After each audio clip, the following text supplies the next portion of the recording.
Bharatiya Janata party జాగ్రత్తగా ఆలోచించుకోవాలి ఆంధ్రప్రదేశ్లో. ఎందుకంటే జరుగుతున్న అభివృద్ధి బాబుగారి ఖాతాలోకి కష్టమో నష్టమో భారతీయ జనతా పార్టీని ఎత్తిన రుద్దే ప్రయత్నం జరుగుతుంది. బనకచెర్ల మీదన ఓ పెద్ద విషం చిమ్మారు. ఇక్కడ బనకచెర్ల ప్రాజెక్టు కట్టేస్తున్నామని పదే పదే మాట్లాడింది ఎవరు? చంద్రబాబు నాయుడు. ఇప్పుడు వీళ్ళు పంపించిన రిపోర్టు తప్పని తేలింది, వెనక్కి పంపించారు. ఇప్పుడు అది తప్పట. ఎవరి తప్పు? కేంద్ర ప్రభుత్వం అట, మోడీ సర్కార్ అట.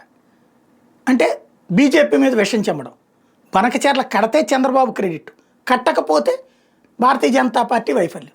కట్టడం సాధ్యం కాని పని. అది 80,000 కోట్ల రూపాయలు ఇప్పుడు అంచనా, పూర్తయ్యేటప్పటికి 2 లక్షల కోట్లు వద్దో 3 లక్షల కోట్లు వద్దో తెలియదు. ఇంకోటి కొండల కింద సొరంగాలు తవ్వాలి. అట్లాంటి ప్రయత్నాలు వెలుగొండది ఎప్పటికీ పూర్తి కాల, సొరంగాలు తవ్వేటటువంటి దాంట్లో. కాబట్టి అది అంత సులభం కాదు. సులభం కాని దాన్ని చేసేస్తామని నోటి మాటలతో చెప్పచ్చు, పేపర్లలో వార్తల్లో రాయొచ్చు, అందమైనటువంటి గ్రాఫిక్కులతో చూపించవచ్చు. చెయ్యాలన్న చిత్తశుద్ధి ఉంటే అన్ని వేల కోట్లు ఖర్చు పెట్టగలిగితే సాధ్యమవుతుంది. లేదా కేంద్రానికి అది వదిలేసి చేయించుకోవాలి.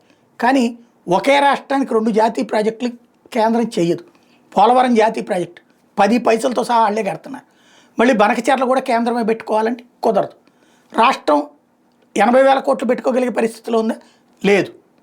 పోనీ అక్కడ టెక్నికల్ ఫీజిబిలిటీ ఉందా? లేదు. పర్యావరణానికి సంబంధించిన ఉందా? ఏమీ లేదు. ఆలు లేదు, చూలు లేదు. బనకచెర్ల అయిపోయిందని ప్రచారం ఇక్కడ, చేసేస్తున్నారని ప్రచారం అక్కడ. అక్కడ బీజేపీని టార్గెట్ చేయడానికి వాళ్ళు వాడుతుంటే కాంగ్రెస్ బీఆర్ఎస్, ఇక్కడ బీజేపీని టార్గెట్ చేయడానికి తెలుగుదేశం అనుకూల మీడియా బీజేపీ మీద కుట్రల్ని చేస్తోంది.